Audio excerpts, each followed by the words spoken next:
हाम्रो विचार चाहिँ मार्क्सवाद पनि होइन, लेनिनवाद पनि होइन, माओसेतुङ विचारधारा पनि होइन, गान्धीवाद पनि होइन, कुनै विदेशीवाद र विचार होइन।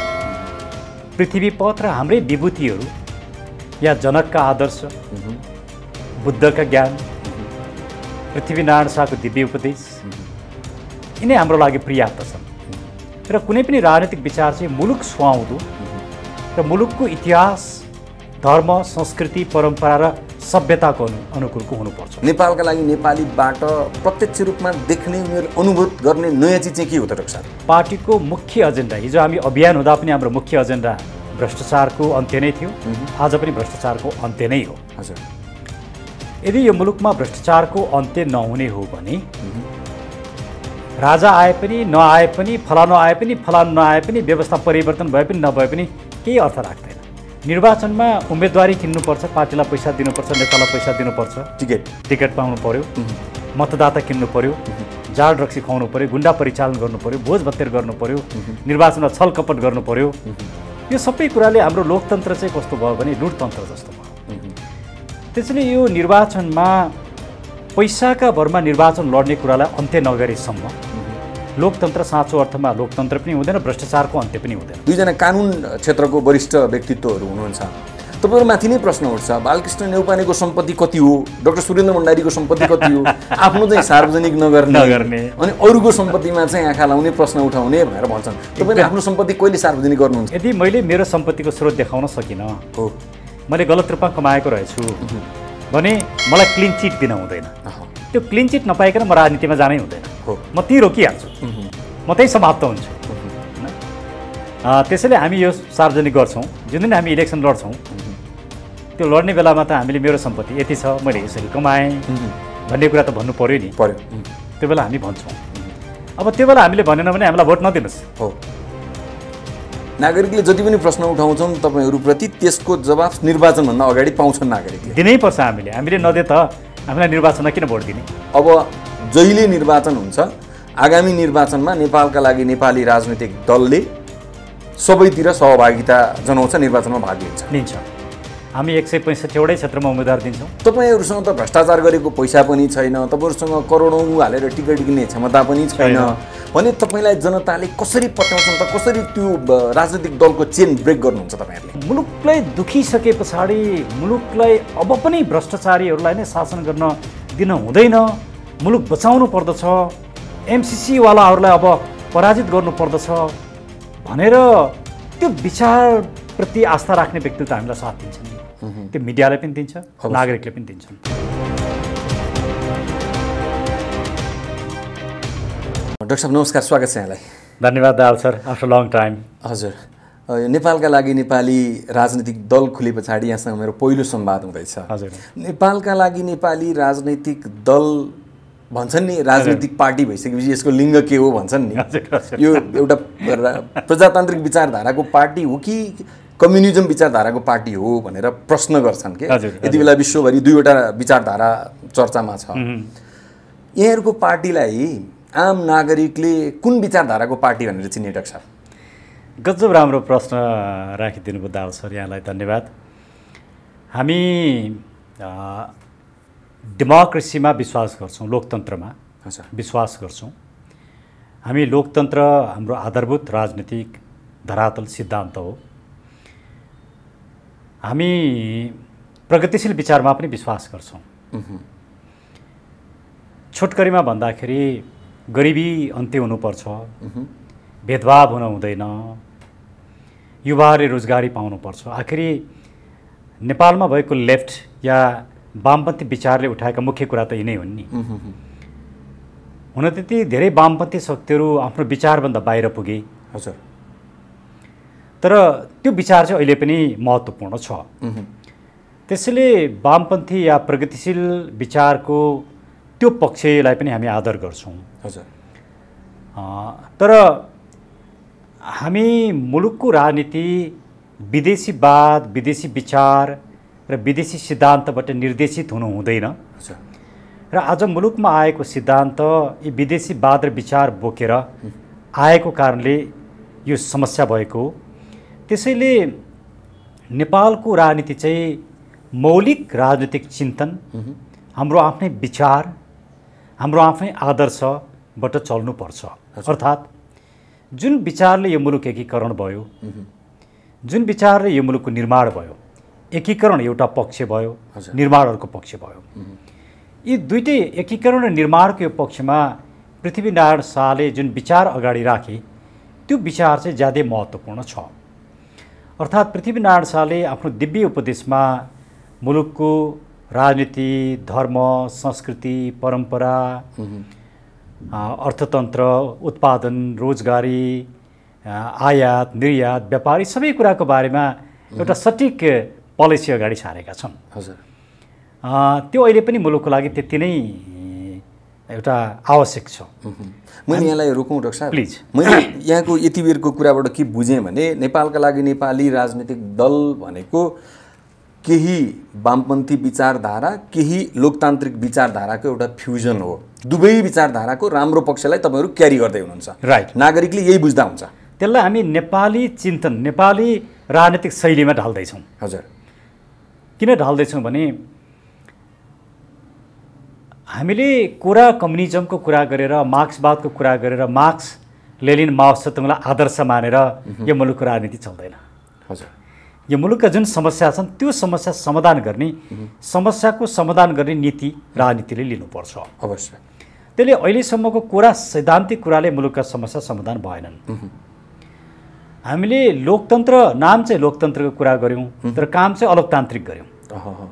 हाम्रो मुलुकमा भएका राजनीतिक दलहरूले नाम त राजनीतिकै लोकतन्त्रकै लिए तर काम अलोकतान्त्रिक गरे भने अर्कोतिर लोकतन्त्रको विचार सशक्त हुँदाखेरि लोकतन्त्रले राजालाई निषेध गर्ने, राजा पावरफुल हुँदाखेरि लोकतन्त्र समाप्त पार्ने, एउटाले अर्कोसँगलाई नसहने, निषेध गर्ने। यो दुईटै गलत प्रवृत्ति। राजाले लोकतन्त्रलाई सहेनन् त्यो पनि गलत हो, लोकतन्त्रले राजालाई सहेन त्यो पनि गलत हो। र यसलाई हामीले आफ्नो मौलिकता, पृथ्वी पथ, नेपालवाद भनेर भन्ने गर्छौँ हामी। त्यसले हाम्रो विचार चाहिँ मार्क्सवाद पनि होइन, लेनिनवाद पनि होइन, माओ त्से-तुङ विचारधारा पनि होइन, गान्धीवाद पनि होइन, कुनै विदेशीवाद र विचार होइनन्। पृथ्वी पथ र हाम्रै विभूतिहरू या जनकका आदर्श, बुद्धका ज्ञान, पृथ्वीनारायण शाहको दिव्य उपदेश, यिनै हाम्रो लागि पर्याप्त छन्। र कुनै पनि राजनीतिक विचार चाहिँ मुलुक सुहाउँदो र मुलुकको इतिहास, धर्म, संस्कृति, परम्परा र सभ्यताको अनुकूलको हुनुपर्छ। यहाँले यी जति पनि कुरा गरिराख्नु भएको छ यो त मूल्य, मान्यता, आदर्शका कुराहरू भयो। आम नागरिकले नेपालका लागि नेपालीबाट प्रत्यक्ष रूपमा देख्ने, उनीहरूले अनुभूत गर्ने नयाँ चिज चाहिँ के हो त डाक्टर साहब? एकदमै राम्रो प्रश्न। सबभन्दा पहिलो चाहिँ हाम्रो पार्टीको मुख्य एजेन्डा, हिजो हामी अभियान हुँदा पनि हाम्रो मुख्य एजेन्डा भ्रष्टाचारको अन्त्य नै थियो, आज पनि भ्रष्टाचारको अन्त्य नै हो। हजुर। यदि यो मुलुकमा भ्रष्टाचारको अन्त्य नहुने हो भने राजा आए पनि नआए पनि, फलानु आए पनि फलानु नआए पनि, व्यवस्था परिवर्तन भए पनि नभए पनि केही अर्थ राख्दैन। हजुर। हिजो भ्रष्टाचार त राजा हुँदा पनि त थियो नि, थियो। राजाले पनि भ्रष्टाचार अन्त्य गर्न सकेनन्। हो। भोलि पनि राजा आएर भ्रष्टाचार भयो भने आखिर यिनै दल, यिनै नेताहरू हुन्। राजा आउने, यिनै दल र यिनै नेताले शासन गर्ने, अनि भ्रष्टाचार यस्तै हुने भने त्यसको केही अर्थ हुँदैन। भएन। अनि हामी के भन्छौँ भने यो मुलुकको पहिलो समस्या चाहिँ भ्रष्टाचार, त्यसको अन्त्य हुनुपर्छ। हजुर। र भ्रष्टाचारका हामीले छवटा अन्त्य कि न्यूनीकरण, अन्त्य भनेर हामीले भनेको चाहिँ सुन्दाखेरि यो गलत सुनिन्छ, किनभने जेरो भ्रष्टाचार दुनियाँमा कहीँ पनि छैन। हो। तर हामीले यसलाई सिम्बोलिक रूपमा के भनेको भने भ्रष्टाचारका छवटा स्रोत छन्। मुख्य स्रोत के हुन् ती? पहिलो स्रोत निर्वाचन।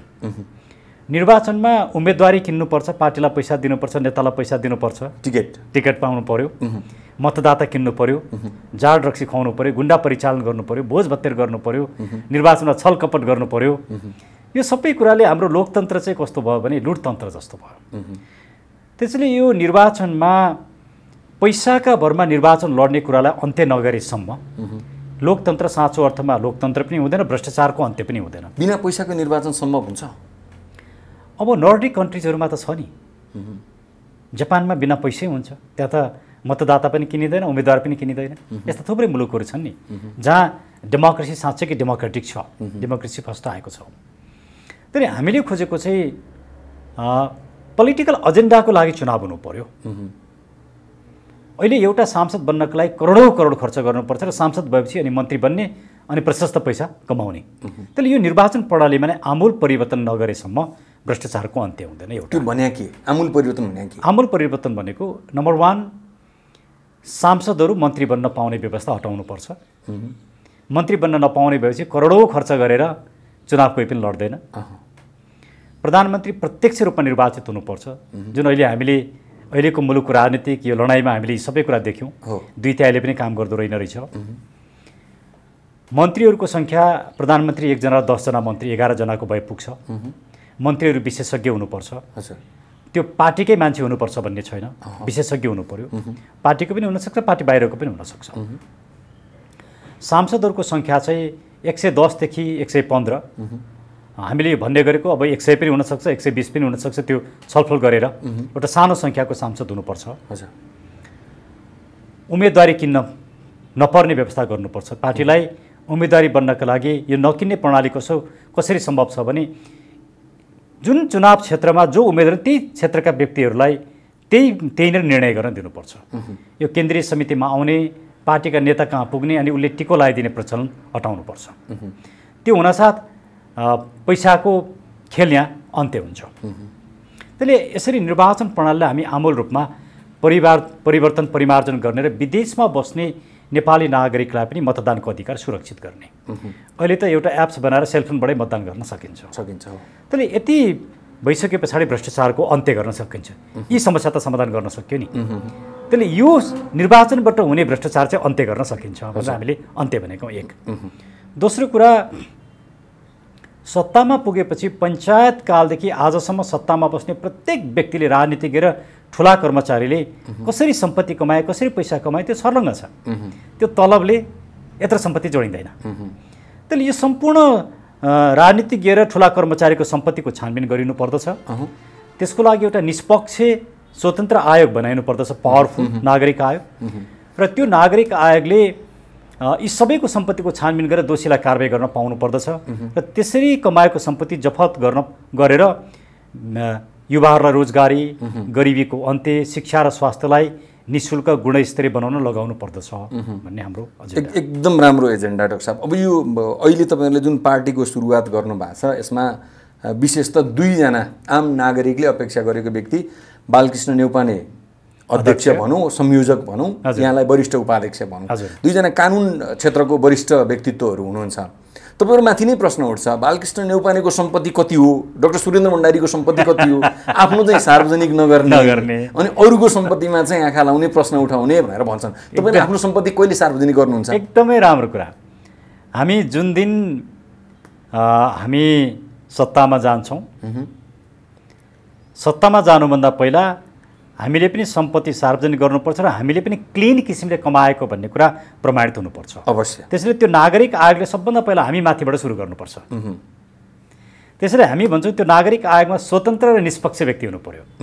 यदि मैले मेरो सम्पत्तिको स्रोत देखाउन सकिनँ, मैले गलत रूपमा कमाएको रहेछु भने मलाई क्लिन चिट दिन हुँदैन। त्यो क्लिन चिट नपाइकन म राजनीतिमा जानै हुँदैन। म त्यहीँ रोकिहाल्छु, म त्यहीँ समाप्त हुन्छु होइन। त्यसैले हामी यो सार्वजनिक गर्छौँ। तर म एउटा कुरा के भनौँ भने सुरेन्द्र भण्डारीसँग अथाह सम्पत्ति छ, यहाँ छ, उहाँ छ भन्ने जुन हल्ला छ त्यो होइन। म एउटा सामान्य व्यक्ति हो। यो त जबसम्म तपाईँले सार्वजनिक गर्नुहुन्न तबसम्म त आम नागरिकले त सोधिरहन्छन्, सोध्न पाउनु पनि पर्यो। हामी समयमा यो कुरा सार्वजनिक गर्छौँ र अरूहरूलाई भन्दा बेसी कडाइका रूपमा त्यो नागरिक आयोगले हाम्रो सम्पत्तिको छानबिन गर्नुपर्छ। नागरिक आयोग नै बनेन भने चाहिँ तपाईँहरूको सम्पत्ति जनताले थाहा पाउन सक्दैनन् होइन, पाउँदैनन्। हामी इलेक्सनमा जाँदाखेरि त हामीले भन्नु पर्यो नि। जब हामी इलेक्सन लड्छौँ, हामी क्लिन छौँ भन्ने कुरा नदेखाइकन पिपुलले हामीलाई किन भोट दिने हो? जुन दिन हामी इलेक्सन लड्छौँ त्यो लड्ने बेलामा त हामीले मेरो सम्पत्ति यति छ, मैले यसरी कमाएँ भन्ने कुरा त भन्नु पर्यो नि। त्यो बेला हामी भन्छौँ। अब त्यो बेला हामीले भनेन भने हामीलाई भोट नदिनुहोस् हो। नागरिकले जति पनि प्रश्न उठाउँछन् तपाईँहरूप्रति त्यसको जवाफ निर्वाचनभन्दा अगाडि पाउँछन् नागरिकले। दिनैपर्छ। हामीले नदिए त हामीलाई निर्वाचनमा किन भोट दिने हो? हामी र अहिलेका सत्ताधारीमा केही पनि फरक भएन भने हामीलाई पत्याउनु पर्ने त कुनै कारणै छैन। भएन, पुरानै सत्ताधारी ठिक छन्। एक्ज्याक्टली, हामीभन्दा उहाँहरू बेटर हो भने उहाँहरू टिक्नु पर्यो नि। हो हो।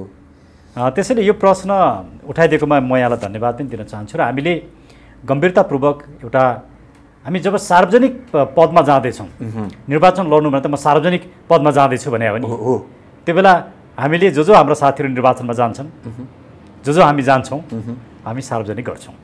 भनेपछि हामीले आजको यो अन्तर्वार्ताबाट यो पनि बुझ्दा भयो कि अब जहिले निर्वाचन हुन्छ, आगामी निर्वाचनमा नेपालका लागि नेपाली राजनीतिक दलले सबैतिर सहभागिता जनाउँछ, निर्वाचनमा भाग लिन्छ। हामी 165वटै क्षेत्रमा उम्मेदवार दिन्छौँ, हामी सबैतिरबाट उठ्छौँ र हामीले के विश्वास गरेका छौँ भने अबको निर्वाचनमा किताकाट हुँदैछ। हजुर, भ्रष्टाचारीको किताबमा बसेकालाई मत दिएर सत्तामा पुर्याउने कि भ्रष्टाचारको अन्त्य गर्नेलाई मत दिएर सत्तामा पुर्याउने, एउटा विदेशीवाद र विचार बोक्नेलाई मत दिने कि पृथ्वीनारायण शाहको विचार, बुद्धका विचार, जनकका विचार बोक्नेलाई भोट दिने, होली वाइनवादीलाई भोट दिने हो कि आफ्नो धर्म संस्कृति परम्परा बचाउँछु भन्नेलाई भोट दिने हो। अवश्य। त्यसले अबको निर्वाचनमा किताकाट हुँदैछ। त्यो किताकाट हुँदाखेरि यदि हामीले उठाएका विचार गलत रहेछन्, हाम्रा एजेन्डा गलत रहेछन् भने हामी हार्छौँ। हार्न त पाइन्छ नि। मलाई यहाँले भन्दै गर्दा मेरो मानसपटलमा त्यो निर्वाचन हुँदै गरेको एउटा झल्को आयो कि। हजुर हजुर। यहाँले भन्दै गर्नु भएको छ भ्रष्टाचार गर्छन्, टिकट किन्नलाई करोडौँ लगानी गर्नुपर्छ, त्यस पछाडि मत किन्नुपर्छ, राइट, मतदातालाई रक्सी र मासु खुवाउनुपर्छ, अनेक गर्नुपर्छ। तपाईँहरूसँग त भ्रष्टाचार गरेको पैसा पनि छैन, तपाईँहरूसँग करोडौँ हालेर टिकट किन्ने क्षमता पनि छैन भने तपाईँलाई जनताले कसरी पत्याउँछन् त? कसरी त्यो राजनीतिक दलको चेन ब्रेक गर्नुहुन्छ तपाईँहरूले? वाह, ग्रेट क्वेसन। यो अहिलेको राजनीतिको अहम महत्त्वको प्रश्न हो। हजुर, हामीले अन्य केही देशहरूमा हेरौँ जुन राजनीतिक परिवर्तनहरू भएका छन्, भ्रष्टाचार विरोधी अभियानबाट आएका व्यक्तिहरूले भ्रष्टाचारको एजेन्डालाई लिएर गएर पिपुलले पत्याएका छन्। हाम्रो मुलुकमा भए जस्ता राजनीतिक समस्या अरू मुलुकमा पनि छन्। हजुर, तर हामी केमा विश्वास गर्छौँ भने पिपुलले जहिले पनि ठिक निर्णय गर्छ यदि त्यो ठिक कुरा पिपुललाई बुझाउन सक्यो भने। हजुर, हामीले पिपुललाई ठिक कुरा बुझाउन सकेनौँ, त्यो हाम्रो असक्षमता हो। तर हामीले ठिक विचार पिपुल कहाँ पुर्याइसके पछाडि पिपुलले एकचोटि मुलुकको हितमा निर्णय गर्छन्। हजुर, कसैको मासु भात खालान्, कसैबाट पैसा पनि लेलान्, तर भोट चाहिँ हामीलाई दिन्छन्। गुड। जनता सधैँ प्रयोग हुँदैनन् भन्ने कुराको हामी विश्वास गर्छौँ। जस्तो भनौँ न, हामी हिजो भर्खर आउँदाखेरि हामीलाई कसैले पनि चिन्दैन थियो, मिडियाले पनि चिन्दैन थियो, हामीलाई कसैले इन्टरभ्यू दिन बोलाउँदैन थियो पनि, हामीलाई कसैले महत्त्व पनि दिँदैन थियो। आखिर यहाँहरूले नै हाम्रा विचार चाहिँ पिपुल कहाँ पुर्याइदिएको न हो। यदि यो मिडिया हुँदैन थियो भने हामी त पिपुल कहाँ पुग्न त हामीलाई त 20औं वर्ष लाग्थ्यो। अवश्य। तर अहिले हाम्रा विचार त मेची महाकाली सबैतिर, देश विदेशमा सबैतिर पुगेका छन्। मैले भन्न खोजेको के हो भने अहिलेको समय चाहिँ टेक्नोलोजीको जुन समय र मिडियाको जुन समय छ, हजुर, त्यो मिडियाले पनि जज गर्छ होला। ठुला मिडियाहरू अहिले पनि राजनीतिक दलको नजिक छन्, उनीहरूले हामीलाई साथ दिँदैनन्। हो। तर मुलुकलाई दुखिसके पछाडि मुलुकलाई अब पनि भ्रष्टाचारीहरूलाई नै शासन गर्न दिन हुँदैन, मुलुक बचाउनु पर्दछ, एमसिसीवालाहरूलाई अब पराजित गर्नुपर्दछ भनेर त्यो विचारप्रति आस्था राख्ने व्यक्तिले त हामीलाई साथ दिन्छन् नि। त्यो मिडियाले पनि दिन्छ, नागरिकले पनि दिन्छन्। अवश्य। त्यसले हाम्रा विचार नागरिकको घर दैलोमा पुग्छन् र नागरिकले हामीलाई साथ दिन्छन् र हामीलाई 1 भोट कम्तीमा दिन्छन् भन्ने हामीलाई लागेको छ। अब मानौँ हाम्रो यो विश्वास भोलि गलत भयो भने हामी हार्छौँ। हामीले भनौँ न हाम्रो विश्वास हार अथवा जित स्वीकार गर्न तपाईँहरू अहिले नै तयार हुनुहुन्छ? हामी तयार छौँ। अहिलेको संवैधानिक र कानुनी व्यवस्था हेर्ने हो भने राष्ट्रिय राजनीतिक दल हुनका लागि प्रत्यक्ष निर्वाचनमा कम्तीमा 1 सिट जित्नुपर्ने भन्ने एउटा व्यवस्था छ।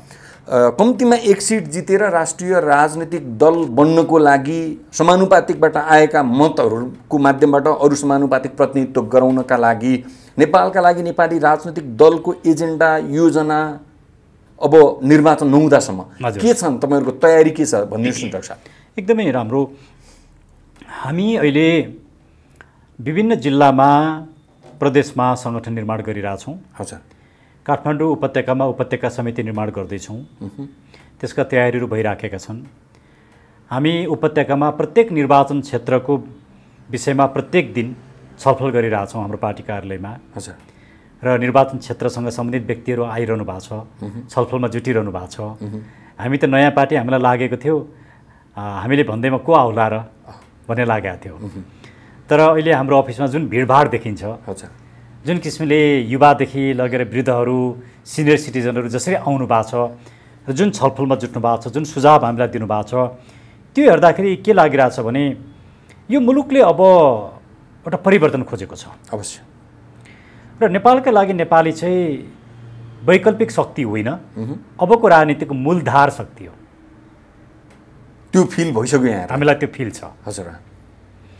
त्यसैले हामी एक दुई सिट, दुई चार सिट जितेर एउटा राष्ट्रिय स्तरको पार्टी होला भन्ने हाम्रो उद्देश्य होइन। अबको निर्वाचन पछाडि यो मुलुकको सरकार हामीले चलाउँछौँ। त्यसको लागि त तपाईँहरूसँग दिग्गज व्यक्तित्वहरू हुनु पर्यो। को हुनुहुन्छ यो पार्टीभित्र नागरिकलाई भनिदिनु पर्यो हजुरहरूले। यस्ता व्यक्तित्वहरू जोडिँदै हुनुहुन्छ, हामी भन्दै जानेछौँ। तर अहिले म दुई चारजनाको नाम लिउँ। हजुर। जस्तो प्रोफेसर कान्ता पौडेल हुनुहुन्छ। उहाँ साइन्सको एकदमै ठुलो विद्वान हो। हजुर। उहाँ हाम्रो नेपालका लागि नेपालीको वरिष्ठ उपाध्यक्ष हुनुहुन्छ। हजुर।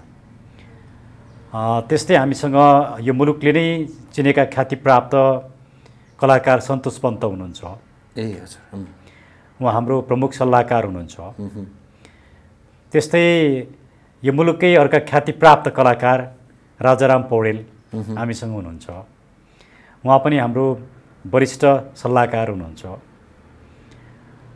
त्यस्तै हामीसँग जयेन्द्र वीरसिंह बस्नेत जो नेपाल आर्मीको पूर्व कर्णेल हुनुहुन्छ।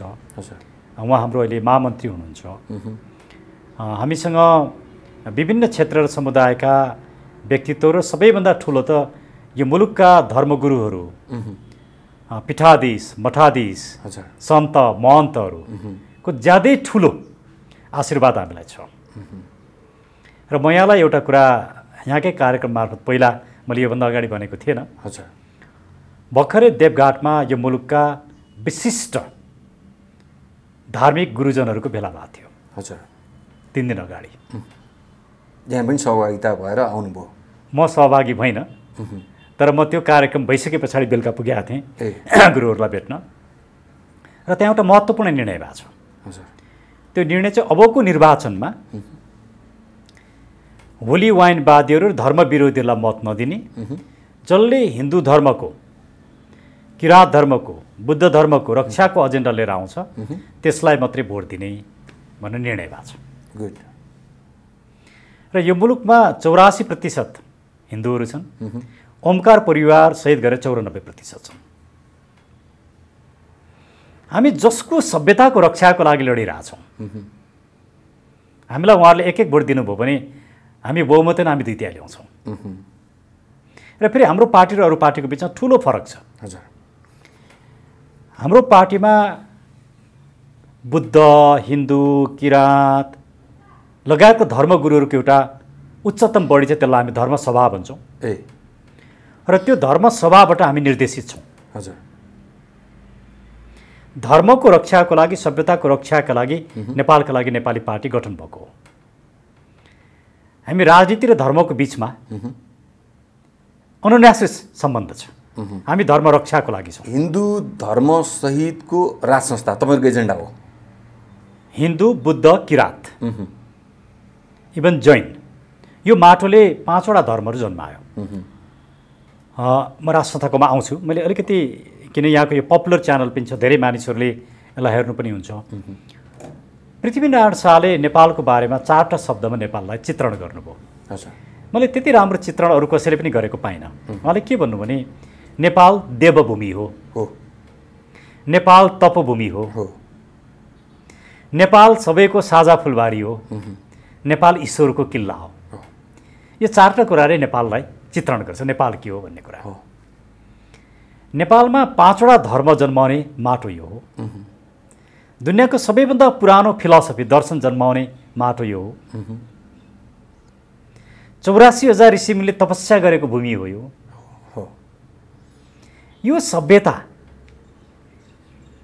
बचाउन जरुरी छ। धर्म भनेको रिलिजन र धर्म फरक कुरा हो। रिलिजनले एउटा ईश्वरको कुरा गर्छ, त्यही ईश्वरको रक्षाको कुरा गर्छ। हाम्रामा त 33 कोटी देवी देवता छन्, हाम्रोमा एउटा मात्रै देवी देवता होइनन्। फेरि हिन्दू धर्म कस्तो छ भने आस्तिक पनि हिन्दू धर्मभित्र पर्छ, नास्तिक पनि पर्छ। वेदलाई मान्ने पनि पर्छ, वेदलाई नमान्ने पनि पर्छ। कठोर छैन यो कठोर छैन हैन। गाई खाने पनि हिन्दू, नखाने पनि हिन्दू हो। अब राज संस्थाको विषयमा तर हामी कस्तो छौँ भने हिन्दू धर्मले गाईलाई पूजा गर्छ हो। त्यो पूजा गर्नु भनेको धर्मभीरुता होइन। गाईका थुप्रै लक्षणहरू छन्, त्यसका थुप्रै गुणहरू छन्। त्यसले हामी गाईको पूजा गर्नुपर्छ, रक्षा गर्नुपर्छ भन्ने मान्यता राख्छौँ। हामी गाईलाई काटमार गर्नुपर्छ, गाईको मासु खानुपर्छ भन्ने कुरामा विश्वास गर्दैनौँ। तर हामी धर्मलाई एउटा फन्डामेन्टलिस्ट बनाएर पूजापाठमा मात्रै सीमित गर्दैनौँ। धर्मलाई बजारसँग जोड्नुपर्छ भन्छौँ। अब राज संस्थाको बारेमा हाम्रो दृष्टिकोण के हो भने धर्मको रक्षाको लागि त्यो संस्था चाहिन्छ। तर राजा स्वयंले धर्म मानेनन् भने त्यो राजाको औचित्य छैन हो। त्यसले हामीले खोजेको राजा चाहिँ होली वाइनवादी राजा होइन। यही बाटोको सभ्यता संस्कृति बचाउने आफ्नो राजाले हिन्दू धर्म मात्रै बचाउनुपर्छ भन्ने होइन। बुद्ध धर्मको यो माटोमा जन्मेका सबै धर्महरूको रक्षा गर्नु पर्यो अवश्य। तर राजा चाहिँ को संस्कार रहनसहन उठबस खानपान चाहिँ क्रिस्चियनको जस्तो भयो भने त्यसले धर्मको रक्षा हुँदैन। राजाले पनि हिजो गल्ती गरेका छन्, राजा पनि सुध्रिनुपर्छ। राजाको आलोचनै गर्न नपाइने, राजालाई चाहिँ चाकडी मात्रै गर्नुपर्छ भन्ने जुन राजावादी प्रवृत्ति छ, हामी त्यो प्रवृत्तिमा छैनौँ। तर विश्वेश्वर प्रसाद कोइरालाले मुलुकको राजनीतिमा राज संस्था बिना लोकतन्त्र पनि बस्दैन, मुलुक पनि बस्दैन र अन्ततः मदन भण्डारी पनि त्यही निष्कर्षमा आउनुभयो। हामीले उहाँहरूकै यो फिलोसफी बोकेका छौँ। त्यसले हामी भन्ने गर्छौँ साँचो काङ्ग्रेस त हामी हौँ। देउबाले त यो राजनीतिक सिद्धान्त सिधाइसके, बिर्सिसके। नेकपाले पनि यो सिद्धान्त बिर्सिसक्यो। त्यसैले साँचो अर्थमा प्रगतिशील साथीहरू जसमा राष्ट्रवाद छ, डेमोक्रेट साथीहरू जसमा राष्ट्रवाद छ, डेमोक्रेसीप्रति प्रतिबद्ध हुनुहुन्छ, हामी सबै नेपालका लागि नेपालीभित्र अटाउन सक्छौँ। त्यसले राज संस्थाको बारेमा हाम्रो भनाइ शासन नगर्ने, राजनीतिक शक्ति प्रयोग नगर्ने, तर हेड अफ द स्टेट भएर बस्ने, मुलुकको एकताको प्रतीक भएर बस्ने त्यस्तो राजा चाहिएको हो। यहाँनिर एउटा गम्भीर प्रश्न छ, राजनीतिक शक्तिको स्रोत को हो? राजनीतिक शक्तिको स्रोत राजालाई मान्ने राजावादीहरू छन्। त्यसले 47 सालको संविधान बिउताउनुपर्छ भन्छन्। राजा हिजोको महेन्द्र 2017 सालको पञ्चायती राजा हुनुपर्छ भन्छन्। हामी त्यसको पक्षमा छैनौँ। हामी राजनीतिक शक्तिको स्रोत नागरिक हुन् भन्छौँ हामीहरू। त्यो राजनीतिक शक्तिको स्रोत नागरिक हुन् भन्ने कुरालाई राजाले पनि स्वीकार गर्नुपर्छ। त्यही भएर त हामीले राजा नागरिकको कित्तामा बस्नुपर्छ भनेर हामीले भनेको कुरै त्यही हो। हामी राजावादी होइनौँ। तर यो मुलुकको जियो पोलिटिक्समा राज संस्थालाई निषेध गर्दाखेरि त्यो हेड अफ द स्टेट चाहिँ कुनै दलको कुनै गुटको स्वार्थ रक्षा गर्ने निकाय नबनोस् भन्ने जुन डर देखियो, त्यो कारणले हामीले राज संस्थालाई स्पेस दिनुपर्छ भनेका हौँ। ल अब यो छलफल एकदम रोचक इन्ट्रेस्टिङ लागिरहेको छ मलाई पनि। धेरै लामो पनि नगरौँ डाक्टर साहब। तपाईँहरूको लागि अहिलेको समय एकदम काम गरेर देखाउने अवसर हो, यो अपर्च्युनिटी हो। राइट। यो अवसरमा अब एमसीसी पास हुँदैछ, नेपालका लागि नेपाली एउटा प्रतिपक्षी दलको कित्तामा उभिन लागेको आम नागरिकले अनुभूत गरून्। राइट। त्यसका लागि तपाईँहरू के गर्दै हुनुहुन्छ एमसीसी रोक्नका लागि? तपाईँहरूका आन्दोलनका मुभमेन्टहरू के छन्? धन्यवाद, एकदमै राम्रो। म यहाँकै कार्यक्रम मार्फत हामी यही श्रावण 12 गते अच्छा 11 बजे माइतीगर मण्डलामा भेला भएर एमसीसीको व्यापक रूपमा विरोध गर्दैछौँ, जनस्तरबाट विरोध गर्दैछौँ। अच्छा त्यसैले म सम्पूर्ण उपत्यकावासी एमसीसी मुलुकको अहितमा छ, एमसीसीले राष्ट्रघात गर्छ भन्ने कुरोमा विश्वास गर्ने, जोसुकै होस्, तपाईँ जुनसुकै दलमा हुनुहोस्, जुनसुकै सङ्घ संस्था सङ्गठनमा हुनुहोस्, माइतीगर मण्डलमा आइदिनुहोस्, एमसीसीको विरोध गरौँ भनेर म आह्वान पनि गर्न चाहन्छु। र त्यही दिन 12 गते 11 बजे नै हाम्रो पोखरामा पनि कार्यक्रम छ, चितवनमा पनि कार्यक्रम छ, सिराहामा पनि कार्यक्रम छ, झापामा पनि कार्यक्रम छ र अन्त पनि हामी कार्यक्रम बनाइराखेका छौँ। त्यसले मुलुकका विभिन्न ठाउँमा, कम्तीमा 8-10वटा ठाउँमा काठमाडौँ सहित एमसीसीको विषयमा विरोध गर्नुपर्छ भनेर हामी उभिएका छौँ। त्यो आन्दोलन मौसमी आन्दोलन हो कि निरन्तर जान्छ? अब हामी 12 गतेकोलाई अध्ययन गरेर त्यस पछाडि कार्यक्रम अगाडि बढाउने हामी तयारीमा छौँ। अब देउबाजी प्रचण्डजी एमसीसी पास गर्न प्रतिबद्ध भएर लाग्नु भएको छ हो। यो कन्टेक्स्टमा नागरिकहरूले हामीलाई साथ दिनुभयो भने हामी त लाखौँ मानिसहरू जम्मा भएर एमसीसी त विफल गराउनै हामी चाहन्छौँ। तर पिपुलले कति साथ दिँदो रहेछ हामीले त्यो पनि हेर्न जरुरी छ। अहिले नेपाली नागरिकहरूमा एउटा कस्तो किसिमको चेतना छ भने जबसम्म मेरो चुलो बलिरहन्छ तबसम्म मलाई के मतलब र भन्ने छ। योभन्दा नागरिकहरू बाहिर आउनु पर्यो। मुलुक दुख्दाखेरि, जस्तो भने नागरिकता बेचिँदाखेरि त यो मुलुक त सिद्धिन्थ्यो नि, हामीले रोक्यौँ नि। तर एमसीसी अदालतबाट रोकिन्छ कि रोकिँदैन हामीलाई थाहा छैन। भोलि अदालतमा हामी त्यही कारण नगएका हौँ, अदालतले रोक्दैन भने त एमसीसी पास गर्नेलाई सजिलो भयो नि। त्यही भएर हामी यसमा चाहिँ नागरिक दबावै सृजना गर्न चाहन्छौँ र सबैलाई यसमा उपस्थिति भइदिनुको लागि अनुरोध पनि गर्दछौँ। र एमसीसी नेपालको लागि, नेपालको राजनीतिक भविष्यको लागि एउटा ठुलो मुद्दा बन्नेछ र कुनै पनि हालतमा यसलाई पास गर्नु हुँदैन भन्ने हाम्रो मान्यता हो। र यदि अहिलेका शासकहरूले पास गरे भने पनि हामी जुन दिन सत्तामा पुग्छौँ हामी त्यसको भोलिपल्ट यो खारेज गर्छौँ। त्यसैले पनि हामीलाई साथ दिनुहोस् भनेर म अनुरोध गर्न चाहन्छु। एकदमै महत्त्वपूर्ण यो छलफलको लागि यहाँले समय दिनुभयो। आज जति पनि कुराकानी गरेका छौँ एउटा दस्तावेजको रूपमा सुन्न, हेर्न, सङ्ग्रह गर्नको लागि योग्य कुराकानी गऱ्यौँ भने हामीले महसुस गरेका छौँ। डाक्टर साहब, नेपालका लागि, नेपाली राजनैतिक दलको लागि हामी एउटा वाचडगको रूपमा थ्याङ्क यू रहनेछौँ। त्यो एउटा कमिटमेन्ट पनि हामी गर्न चाहन्छौँ। यो समयको लागि, यो कुराकानीको लागि आभार व्यक्त गर्छौँ डाक्टर साहब। दाल सर, यहाँलाई पनि धन्यवाद। वास्तवमा यहाँहरू वाचडग हुनुपर्छ, यहाँहरूले हाम्रा नराम्रा कुरा पनि भनिदिनुपर्छ, कमी कमजोरी पनि औँल्याइदिनुपर्छ, हामीलाई सचेत बनाउनुपर्छ, हामीलाई बिग्रिन दिनु हुँदैन। अवश्य। धन्यवाद। Thank you very much.